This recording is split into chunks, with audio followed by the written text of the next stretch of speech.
الحمد لله رب العالمين والصلاة والسلام على أشرف المرسلين نبينا محمد وعلى آله وصحبه أجمعين. As mentioned, inshallah ta'ala, we'll try to go through one of the books of fiqh chapter, Taharah specifically, from the book called Akhsar al-Mukhtasarat. And it's a very precise matn, book of fiqh, according to the madhab of Imam Ahmad rahimahullah, and according to the qawa'id and the usul of madhab Imam Ahmad rahimahullah. And there are so many different things that needs to be recognized before we start, but inshallah ta'ala we'll try to start right away because it's so many different things we need to go through. I was hesitant whether should we go through the subject of al-fiqh like this with a matn specifically, because it's lughat al-ilm, or the knowledge of al-ilm, or the language of the ilm is the Arabic language.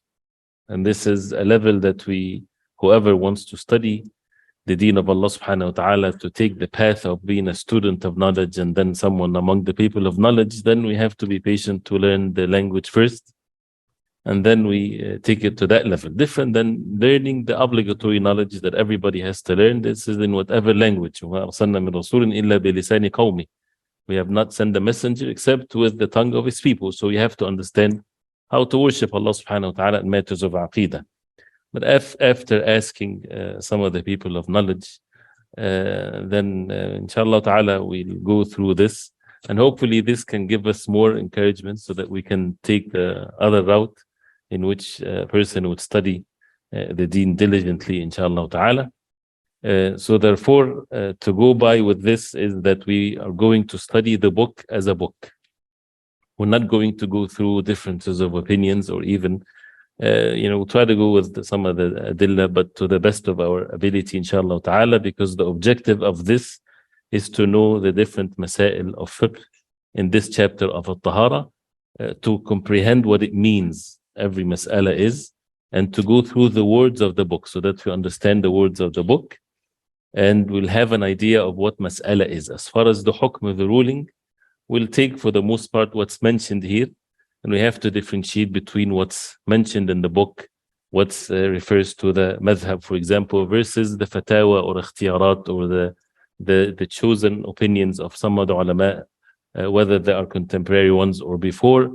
This is all levels of knowledge, of course, that we need to acquire so that things are not confused to those who might have heard some of these masail from different perspectives.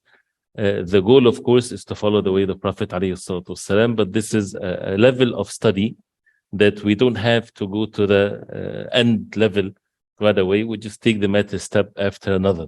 So being patient with that. Again, the subject here is not going through the differences of opinions or things like this. That's why if you have any questions or so, we'll leave it at the end, inshallah.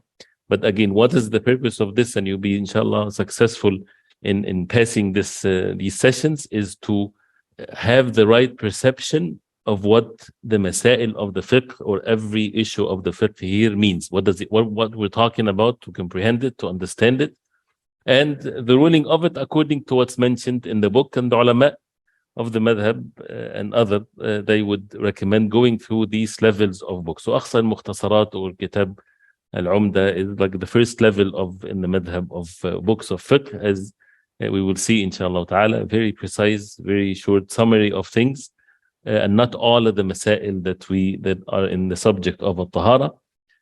So let's start, inshallah ta'ala, and Allah subhanahu wa ta'ala, may Allah bless us with this gathering and to give us all sincerity and to seek rewards from Allah subhanahu wa ta'ala, to be in the gathering of ilm, to seek the knowledge of how to worship Allah subhanahu wa ta'ala, how to purify ourselves. This is deen, this is the majalis of the prophets of Allah. This is where we get to learn our deen and to be busy with that and to seek rewards from Allah subhanahu wa ta'ala and to be patient with that. So we'll start, inshallah. What you have the hard copy, or if you can have it, I'm not sure there's a translation version. If you don't know English, that's fine, but we'll go through the words, but not spend too much time with every word. but just to get an idea, there's some space, inshallah, for you to get to take notes, and hopefully, inshallah ta'ala, we'll have exam, inshallah, for people to study, inshallah. So it's what's required from you is the English, inshallah. So, but if you want to go through more of the Arabic, mashallah, this is good. So we'll start with the very beginning and the introduction, and what the Sheikh, the author of the book is Imam Muhammad ibn Badr al-Din al-Balbani al-Dimashqi al-Khazraji al-Hanbali. And he is one of the fuqaha, and he is also one of the muhaddithin, and he was famous of being pious and righteous, and of course matters of ilm. And he died in the year 1083 after the Hijrah. And as you heard, he is from Asham. And Asham, one of the places where the madhab of Imam Ahmad rahimahullah was well established there. So, and to some extent also, and the history of that is something else, inshallah, to be mentioned. So we'll go through directly, inshallah ta'ala, to the book. If you follow with what's written, and inshallah, be patient, seek reward from Allah subhanahu wa ta'ala, and try to understand every word or understand what the masail means. So he says here, Bismillah ar-Rahman ar-Rahim, wa bihi tawfiqi, alhamdulillah, al-mufaqihi man sha'a min khalqihi fi ad-din. Praising Allah subhanahu wa ta'ala, which is always the way of the ulama when they would write any book, any subject, and any speech. Praising Allah subhanahu wa ta'ala, al-mufaqih man sha'a min khalqihi. Al-mufaqih, Allah subhanahu wa ta'ala is the one that gives the fiqh to whoever he will from his creation fi ad-din, in matters of the deen. Al-mufaqih, al-fiqh is the ilm of fiqh. When it's mentioned in the books of fiqh, is the jurisprudence or the ilm that deals basically with al-ahkam al-shar'iyya, the religious rulings, al-amaliyya, al-muktasaba, the practical ones. That is muktasaba min al-adillah al-tafsiliyya, as the ulama, they defined it. So it's ahkam shar'iyya, it's religious rulings, and it's practical, and it's derived from the detailed evidences in the Quran and the Sunnah of the Prophet ﷺ. The general rulings, this is then refers to usul al-fiqh, the principles of how to extract rulings of fiqh. But here, this is the subject of al-fiqh. And the fiqh can have a general meaning. Man yuridillahu bihi khayran yufaqihu fi ad-din, as the Prophet ﷺ said, whoever Allah subhanahu wa ta'ala wants good for, he will make him comprehend the religion, make him understand the religion. This is everything in the religion. But the fiqh, with the specific definition of it, is the matters of jurisprudence. And so that's why he brings in the introduction, and this is the ulama, always the introduction is related to what they're going to talk about. So alhamdulillah, praise be to Allah, al-mufaqih, the one that makes those who comprehend and understand the deen, man sha'a min khalqihi fi ad-din, matters of deen. Wassalatu wassalamu ala nabiyyina Muhammadin al-amin. We can salam on the Prophet alayhi salatu wassalam, our Prophet Muhammad sallallahu alayhi wasallam, al-amin, the trustworthy, al-mu'ayyad bi kitabihi al-mubin. Al-mu'ayyad, the one that is helped and supported by the book of Allah subhanahu wa ta'ala, al-mubin, the clear book from Allah subhanahu wa ta'ala. Al-mutamassiki bihablihi al-mateen, al-mutamassik, the one that held fast, holding fast to the rope of Allah subhanahu wa ta'ala, la ilaha illallah, the deen of Allah, al-mateen, the strong. There'll be many mistakes here. Forgive me for that, it just was copy and paste. So al-mateen, bihablihi al-mateen, there's a noon, al-mateen, right, al-mateen. وعلى آله, or it depends on what version of the book you have, or وعلى أهله وصحبه أجمعين, and also salah on Prophet عليه الصلاة والسلام and his followers or his family, وصحبه, and the companions رضي الله عنهم, all of them. وبعد, then he says وبعد, which therefore afterwards, this is now after the introduction, he says فقد سنح بخلدي أن أختصر كتابي المسمى بكافي المبتدي. He says, indeed, سنح بخلدي, that means came into my thoughts or my heart or my I was, came across my thinking, أن أختصر كتابي, that I would summarize my book. المسمى, the title of the book is كافي المبتدي. This is his longer version of the book. It's called كافي المبتدي. And al-Mukhtasar summarizing it, of course, and this is the way also of the ulama, like Ibn Qudama, he has the longest book, al-Mughni, then a shorter one, and so on. Al-Ka'ina fi fiqh al-Imam Ahmad ibn Muhammad ibn Hanbal. Al-Ka'in, the one that is basically in the subject of fiqh, of the fiqh of Imam Ahmad, rahimahullah, Muhammad ibn Hanbal, al-Sabir, the one that Allah subhanahu wa ta'ala gave him patience. لحكم الملك المبدي.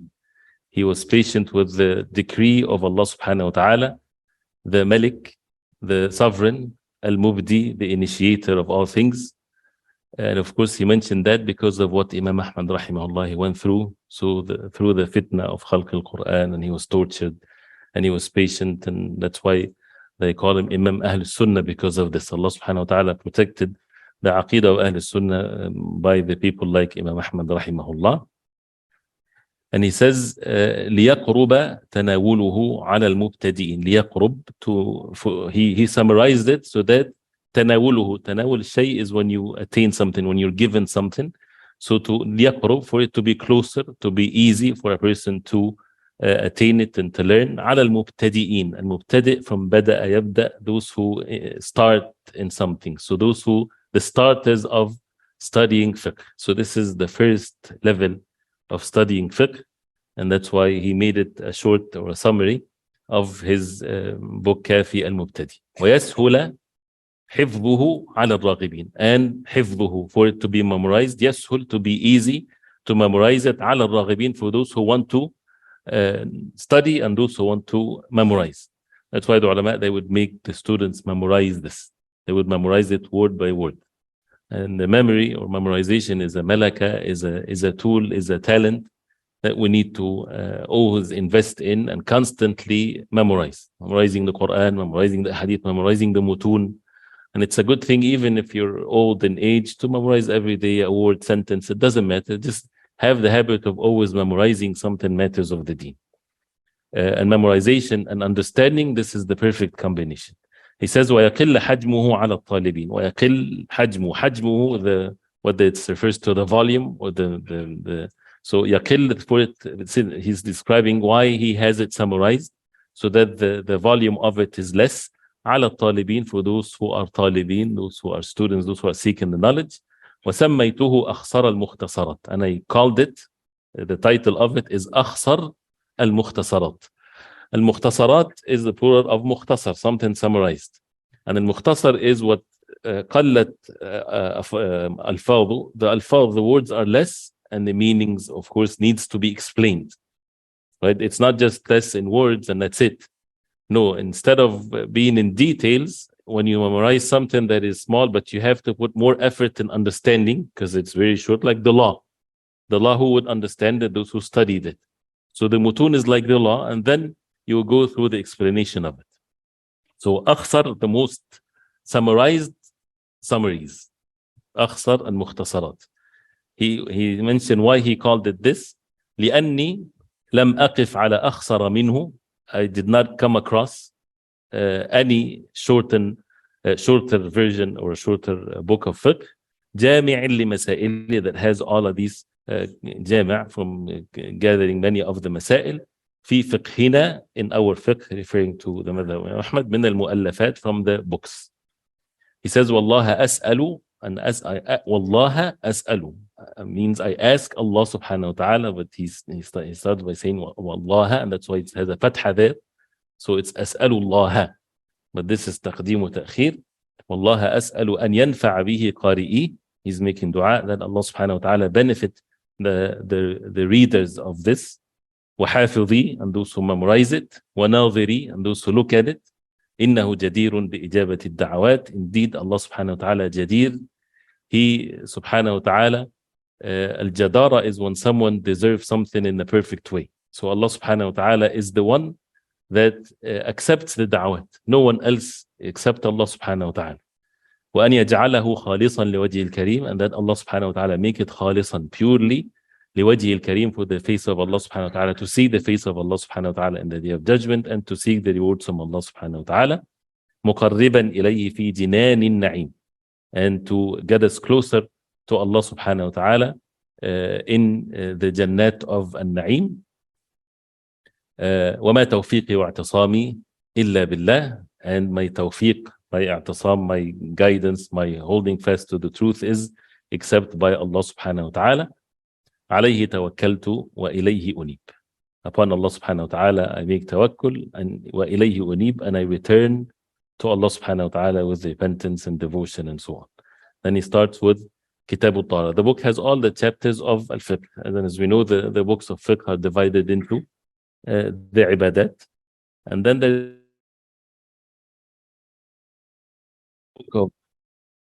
Taharah is, the definition of it is that it has the رفع الحدث, إزالة الخبث ورفع الحدث. The Taharah is of two things: إزالة الخبث, to remove al-khabath, to remove the impurities, and ورفع الحدث, and to lift al-hadath. Al-hadath, incident, but it refers to what breaks the wudu or what breaks the Taharah. So for the Taharah, this is the subject of Kitab al-Taharah, has these two things: how to purify ourselves physically, how to clean ourselves from the impurities, from the najasa that is to be known from the Quran and the Sunnah, not from the urf, not from the norm. So we have to be clean from impurities, and this will be mentioned in details. And to do something, cleaning is one thing, is a negative, is just cleaning. But the second one is رفع الحدث, to do something, to be in state of purification, and that's where the subject of the wudu or ghusl. So wudu or ghusl versus, and the second part is izalatul khabath. So this is usually the definition of at-tahara. Then he says al-miyahu thalatha, and again we're being brief, right? So if you have any questions, I think we need to limit ourselves to what is mentioned to understand what is said. If you understand what is being said, alhamdulillah, we're successful in this level, inshallah ta'ala. The first subject is the water itself, because this is the material of purification. We cannot purify ourselves with anything except the water. And this deen is, again, is so universal. So don't think I'm in the comfort of my home and I have tap water and things like this. You know, whether you have this or you don't have that, whether you are in the jungle or in the desert or anything, these rules applies for everyone.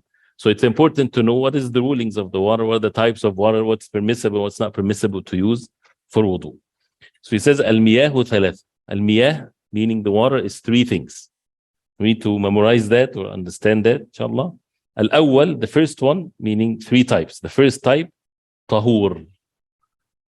And then he defines at-tahur. Al-thani is tahir, and then he defines what at-tahir. And the third is najis, and he defines what najis or impure. Tahur and tahir, and we'll see the difference between both of them, even though they both have the same root. But tahur is basically something that is pure in itself, and it purifies others. And that's what signifies tahur, that it's pure, but that's what tahir comes from.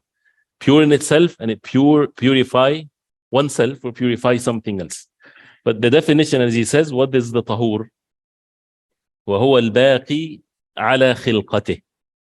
The tahur is huwa, it is al-baqi. Al-baqi is the one that stays, ala khilqati, stayed in its original khilqa, in its original creation, that never changed. This is how Allah subhanahu wa ta'ala created it. Al-baqi ala khilqati. That means whether it comes from the rain, the well water, the ocean, the rivers, this is how it's originally created, right? And everything came from above. So whether it come and what's in the under the ground came from the rain or so, and also the oceans, the seas, all of that is pure water that it's to be used for tahara. But here this definition, al-baqi, huwa al-baqi ala khilqati. And this is an important definition. that what stayed in its original form, in its original creation.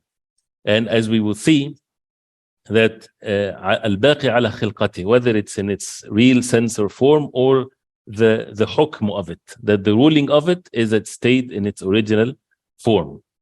That means nothing changed it to be something else. It's not changed to be something else. It's still called water, even if something changed, as it will come inshallah ta'ala. وَمِنْهُ, so at-tahur is whatever stays in its original form, rivers and so on. وَهُوَ الْبَاقِ, and from it also the tap water that we use. But وَمِنْهُ, from the tahur, from the first category, and this tahur is the one that is permissible for us to use for wudu and ghusl. But from the tahur, a subcategory of the first group, makruh. Makruh means disliked. And the makruh in the lugha, in the language of al-fiqh, is that a person, if he leaves it, something to be left. If you leave it, you get rewards. But if you do it, there's no sin. It's the lesser level than the haram. The next level is the haram. So al-makruh is if a person leaves it, he gets reward. If he does it, he's not sinful, but he's getting himself closer to what's forbidden. So a person should stay away from it. What is the makruh? He said, وَمِنْهُ مَكْرُوهٌ, from الطهور كَمُتَغَيِّرٍ بِغَيْرِ مُمَازِجٍ. كَمُتَغَيِّر, like, kafir is the like example. He mentioned example, مُتَغَيِّر. مُتَغَيِّر means something changed. بِغَيْرِ مُمَازِج, without a mumazij. Al-mazj is when you mix things together. So you have water that it's from its original form, and something else fell into this water, but it was not mixed in the water. And that caused the water to change, but not to be impure, changed. So, for example, if as the ulama always mention whether it's touched the water or not, as it will come, like they mentioned the kafur and the like of this. Something fell into the water, but it's separated from the water. It's not mixed with the water. So this is, and it changed some of the characteristics of the water, the taste or the smell of it, or the color of it, but it did not change it to make it impure. So this is disliked because it can make it to the second category. So it's disliked to use it for the wudu, or for the tahara, or for the ghusl. So the water stains. So for example, if a tree fell into the water and the water looked green, for example, right? Can you use this water for wudu? Yes, you can. It's better not to, but it's okay. It did not change the water to be something else, right? And it's not mixed, even though it changed the color, but it's not mixed with the water. وَمِنْهُ مَكْرُوهٌ كَمُتَغَيِّرٍ بِغَيْرِ مُمَازِج. And then mumazij again is that it's if it's mixed in it, whether does it take the water away from it being pure or not. I don't like to say there's differences of opinions in this matter, but this is basically what he means here. It's makruh. But if a person makes wudu with it, it's valid, right? So وَمِنْهُ makruh. So from it is makruh. The one that is something falls in it, بغير ممازج. You understand what mumazij mean? Without being mixed. ومحرم. From the tahur is muharram. Haram to use something that is tahur if it falls into what he says next here. Water that is haram for a person to use. He says muharramun. لا يرفع الحدث. It does not lift the state of being in hadath. What breaks the wudu. It would not make a person in state of wudu. This water would not make a person in state of wudu or in state of tahara. But وَيُزِيلُ الْخَبَثِ. It removes the impurities, but it doesn't make the person in state of wudu. Before we continue, and again, we have to, the point here is to understand what is being meant. So there's a form of water here, a type of water that you can remove. If you remove the khabath, it will remove it, but it's haram for you to use. You get a sin if you use it, even though it removes the impurities. But does it make a person in state of wudu if you use it for wudu? No, because it's haram. Right? What is this? وهو المغصوب. Al-maghsub is what is being stolen. Someone stole water, or stole a well, or something, stole a land and has a well in it. Right? Can you use this water? It's stolen, belongs to someone else. So if a person steals some water, and it, he, whether you know or whether you don't know, and you used it and you had some najasa on and you cleaned yourself from the najasa, right? It's intentionally, it's haram, but the najasa is gone. Now you got halal water that is not stolen. Do you have to wash the place of najasa again? Washing what? The najasa is already gone. So it removed the najasa, because the najasa is not, you're not commanded as a ibadah to remove the najasa, the impurity. You are commanded to remove it. So with whatever means the najasa removed, it's removed. It's not there anymore. So as far as the half of the tahara is finished here, you purified yourself. But it would not make you in state of wudu if you use it for wudu, because it's haram, because it's been stolen from someone else. Same thing as it will come if a person prays in a house that has been stolen, or a land that has been stolen, or a masjid built on a stolen land. This is another issue. They say to destroy the masjid, because it's the rights of others. You don't steal from people their lands and you think that you can build a masjid on it. The rights of people comes in place here more.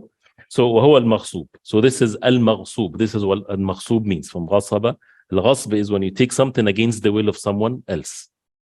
And there's another form of haram water here to use, but if it's used, it removes the najasa, but it's haram. وغير بئر الناقة من آبار ثمود. Abar Thamud, the wells of Thamud, the people of Thamud. They have wells, and it was well known in its place, and they would use it. All of these wells, the Prophet ﷺ, there's a hadith that he forbade the people from using the water of this. Punishment of Allah subhanahu wa ta'ala came unto them, except one well, which is the well of an-naqa, the well where the camel, the she-camel drank from. So this is the only one that is permissible to use. And the rest is not permissible, it's haram, and it doesn't make the person in state of wudu. So, and this is Diyar Salih, and Diyar Salih is present till today. And the Sahaba radiallahu anhum, they knew this, and they took from this what's the matter here clearly.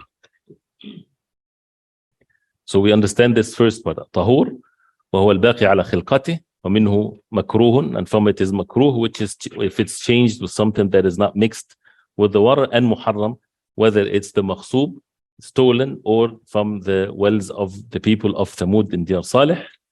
They remove the khabath, they remove the impurities, but they do not make the person in state of wudu. The second category is tahir. And after we finish the three categories, we'll talk about it inshallah ta'ala in general. الثاني طاهر. طاهر is pure. طب طهور is pure. But طاهر means طاهر, it's pure in itself. It's pure. It's not najas, but it does not purify a person. That means it's not permissible to use it for wudu. It's طاهر in itself. It's a liquid that it's pure, but it's not permissible to use it for wudu. That's why he says لا يرفع الحدث ولا يزيل الخبث. It does not lift the status of being in hadath. Al-hadath is صفة حكمية. It's a characteristics that is non-physical. You cannot see a person, you say, oh, this person doesn't have wudu, like that, by looking at him like this. No, it's not something physical. It's a non-physical ruling because of he did something and he lost his wudu as a result of that. So لا يرفع الحدث, the طاهر, the pure, does not lift the status of al-hadath. ولا يزيل الخبث, and it does not remove the impurities. Does not remove the impurities. And this is, again, each thing has some differences of opinions in, but we're understanding the mas'ala here one after the other. وهو, and what is the طاهر? المتغير بمازج طاهر, like the first one, it water that is changed, متغير بممازج. Here ممازج, that means it's mixed. The first one in tahur, the makruh, was بغير ممازج, بغير, not mixed. Here بممازج. When you follow the words بممازج, that means it's changed, the water is changed with something that got mixed with it, and it's tahir, it's not impure, something pure. And basically what they refer to the tahir here is what makes the water something else. So if you have water and you squeeze a lemon in it, it's called lemon juice. Can you make wudu with lemon juice? It's not in its original form. You cannot call it water. It's lemon juice. Can you make water from a sauce? You put sauce and you're cooking, so you got some water, you put sauce, and it become red sauce, and it can be watery. Can you make wudu with it? No, right? Because it's not water anymore. It's something else. So this is basically what is meant by this. And that's why another riwayah in the madhab itself, that the types of water are only two, the tahur and the najas, because it's not like there's differences of opinions, but they say, what's the purpose, what's the significance of mentioning the tahir? Tahir is not water anyway. We're talking about water. So the tahir is changed to something else. So that's why many of the ulama, they say what the correct categories of water is the two only, because the tahir here is of no significance to it, or it's not called water anymore. It's something else. So which is al-mutaghayyiru bi-mumazijin tahir, changed with something that is mixed with it, and it's tahir and it's pure. And he says, وَمِنْهُ, from this tahir, which is another thing with differences of opinions, is يسير مستعمل في رفع حدث. Yasir means less amount. مستعمل, used, في رفع حدث. Now we know what رفع حدث means, right? رفع حدث, that means lifting the حدث. That means wudu or ghusl. When we say رفع الحدث, to make رفع of الحدث, رفع is to lift, to remove al-hadath, which is the status of a person that prevents him from making salah or tawaf. To do that means to make wudu or to make ghusl accordingly. So water that is used for wudu or ghusl. Musta'mal, that means it's used. Someone made wudu with some water and the water that fall in a bucket. Can you use this water again? This is the mas'ala. We're not talking about what is right and what is correct. And this is the mas'ala. Can you use this water again? Person took a shower, and the water stayed in a container. Can someone else after him use the same water for ghusl or for wudu? This is, according here to what's mentioned clear, that it's not permissible. It does not basically remove the hadath, right? According to this, and the other opinion that it does. But again, we're going through what the mas'ala is. So the ma' al-musta'mal, this is the mas'ala of al-ma' al-musta'mal, the water that is used, and it's a long debate. And the Prophet ﷺ would make wudu with his wife Maimuna, for example, and definitely the water that falls, it's used again. So there was no separation completely from things. So, but again, this is a mas'ala to be recognized. So this is the one that is tahir. And what is yasir? What constitutes a yasir? This is something that will be mentioned right afterwards. But to understand the word yasir, the ulama of al-fiqh are very precise in every word. So the yasir, which is means less, versus al-kathir. Al-kathir is the whole bunch, a lot. What constitutes al-yasir? It's what's less than al-qullatin. 2 qullas. Qulla is what's the qulla in English? The big thing that they put water in. Huh? Basin? I didn't check it in English. Huh? A barrel. So it looks like a barrel, but qilal hajar, and has a precise volume to it as it will come. So if the water is less than this, and it's basically around 300 liters or something like this. If it's less than that, that means it's yasir. So if you have a bucket of water, this is less. This is small amount. This is not the major one. But this has also lots of differences of opinions and things of that nature because of some of the hadith of the Prophet ﷺ. But here, so we have the tahur and the tahir. And the difference between the tahur and the tahir. And the tahir is what's basically changed the nature of the water with something that is pure and not something that is impure. And then he says the third one is najas or najis. And najis is the impure. The one that is impure, that's what a najis is.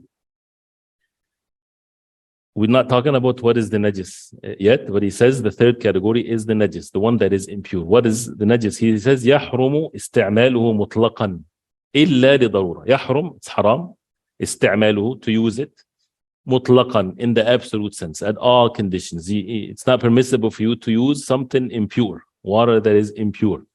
Not just for wudu or ghusl or removing impurities. No, it's not permissible to use it for anything. Washing dishes, doing any, watering the plants with it. If it's najis, it's not permissible to use it whatsoever. إلا لضرورة, except for a darura, for a necessity. That means it's okay to use it if it's a necessity. وهو, what is the definition of the najis? ما تغير بنجاسة في غير محل تطهير. Again, very precise here. What ما تغير بنجاسة. Well, now we know the word تغير, right? That means what's changed. We heard it in طهور, متغير, بغير ممازج, without a ممازج, without a mixture, without being mixed. And الطاهر تغير بممازج. The water changed with mumazij, with something that got mixed with it. Is it clear? Here, النجس, he says, ما تغير. So the water changed بنجاسة, with something impure. And we'll talk about what's impure later. So something fell into the water and the water changed. And that thing that fell into the water is not pure, it's something impure. And as a result of that, the water changed, whether it's the smell, the taste, the color. But then he says, في غير محل تطهير. في غير محل تطهير. Not in the state, محل, not in the spot of تطهير, of purification. What does that mean? If you're pouring, and this is again how precise they are in the statement. If you have an impurity, a najasa on your skin, and you get some water to clean it. This water that is clean, if it touches the najasa, right, you're cleaning a spot. Does that water becomes impure? If you say it's impure, you would never clean any impurity whatsoever, because every time, it's impure, so you cannot use it. So, right, so that's why he says في غير محل تطهير. That means not when you're washing the najasa. When you're washing the najasa with the water, you don't call this water is impure.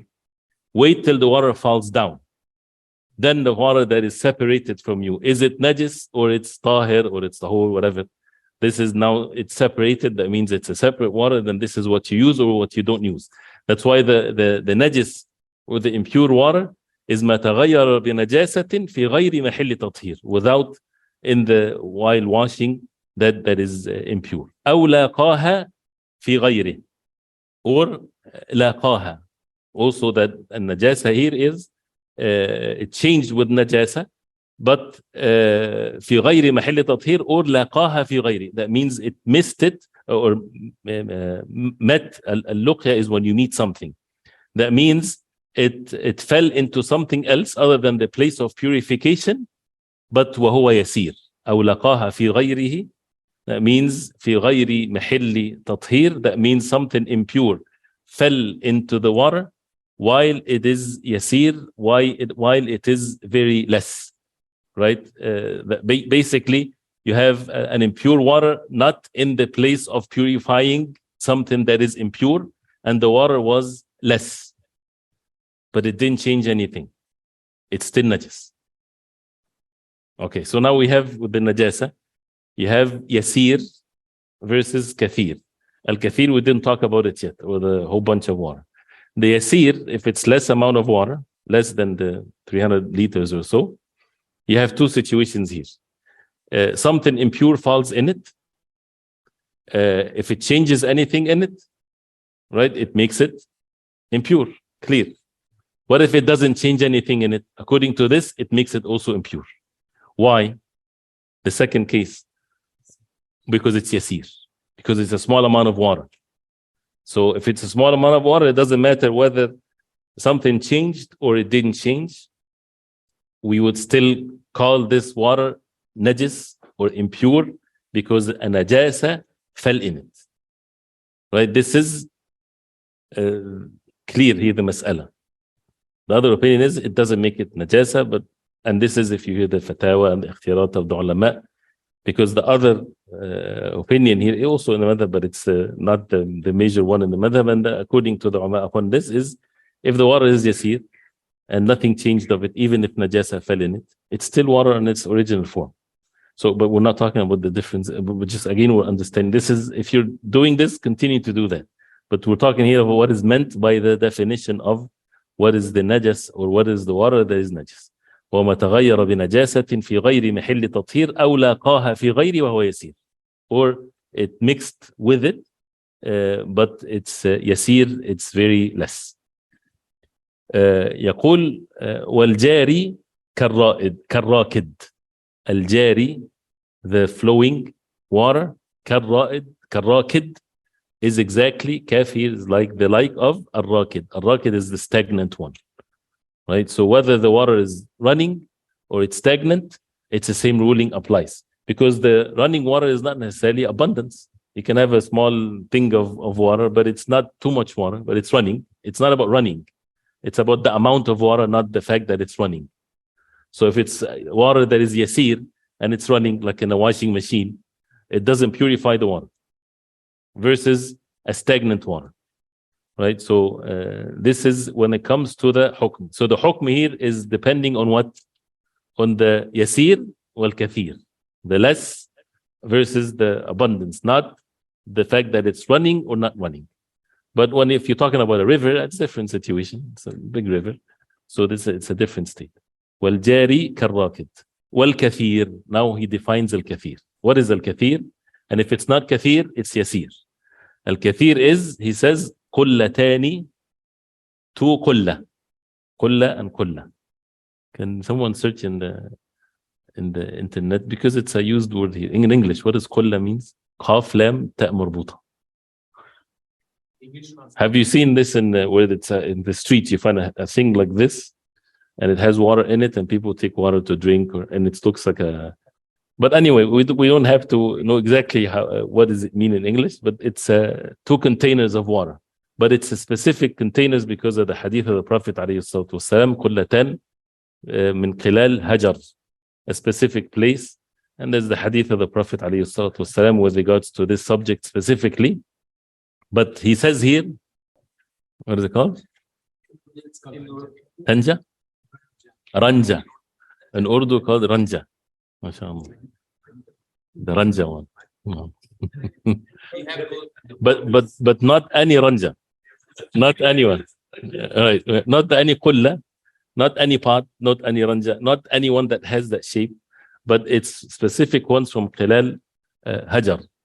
And these ones are approximately, right? It has a specific measure, and it doesn't matter if it's less or more, approximately, since its volume, around 300 liters. So al-kathir, when the ulama of al-fiqh, they talk about the lots of water, that refers to the 300 liters of water. No, this is both of them. Yeah, together they are 300 liters. So if it's less than 300 liters, then 158 liters is one barrel. MashaAllah. No, this is but before we get to that, first of all, the definition of what's less and what's more.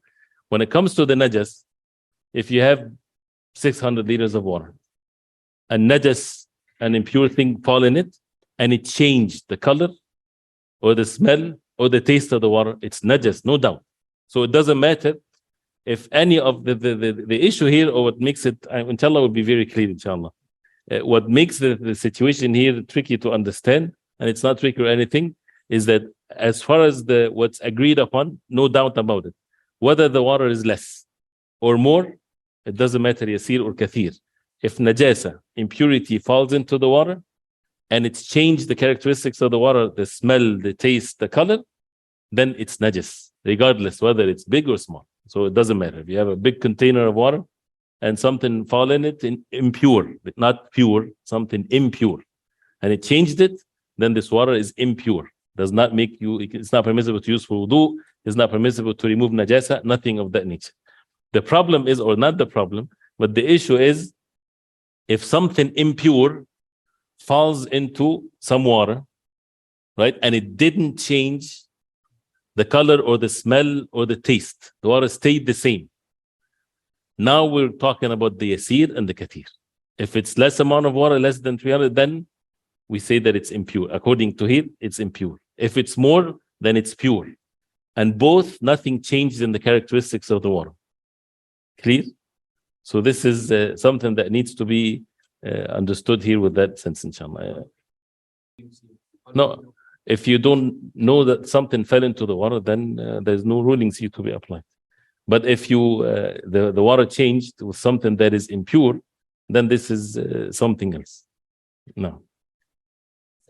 Now, again, with the other masail, we'll talk about it inshallah later, but also briefly, the recycling water, all of this, if a water that is impure, right, whether it's more or less or big or whatever there is, and something happened to the water to bring it back to its original form, then it's pure.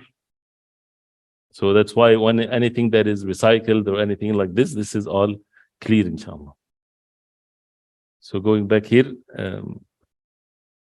he says, والقلتان وهما 100 رطل و7 أرطال و7 رطل أو رطل بالدمشقي.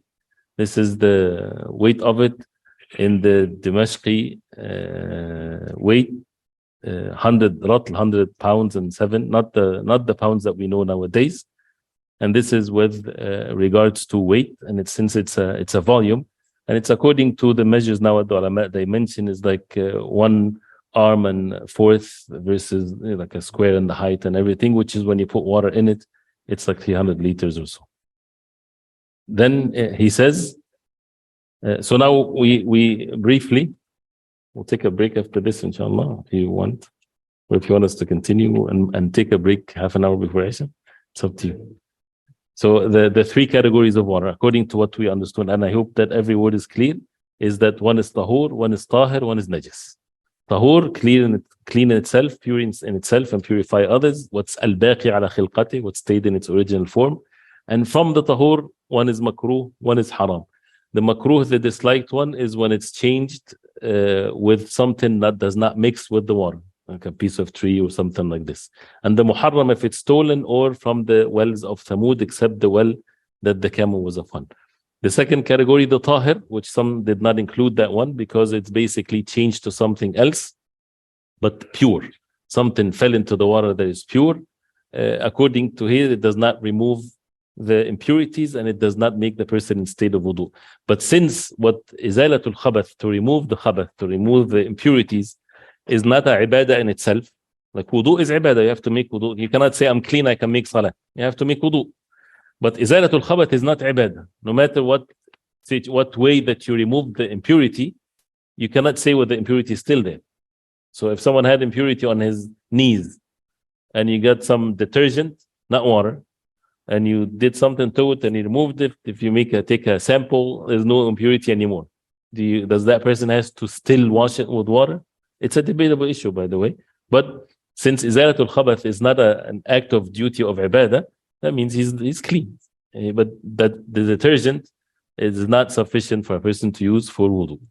And the najis, as we heard, the different situations of the najis. Yasir versus al-kathir. The small versus the lot, or kathir, and which is with the qilal of hajar. And if something impure falls into the water, if it changed it, it doesn't matter whether it's small or big, then it's impure. If it doesn't change it, then if it's lots of water, then we say that it's pure. If it's less amount of water, then it becomes impure according to this. Now the opinion is that it doesn't matter. If it doesn't change anything, that means it's pure. Can we take the next subject, or should we take a break? We can take 5 till 7 to 6, inshallah. We'll take 6, but no questions yet. 6:45 we'll stop. Oh, okay. Okay, so should I continue 6:45? You guys are okay? No 5 minutes? No, I'm ready. I'm willing to continue. 5 minutes, okay. 5 minutes break.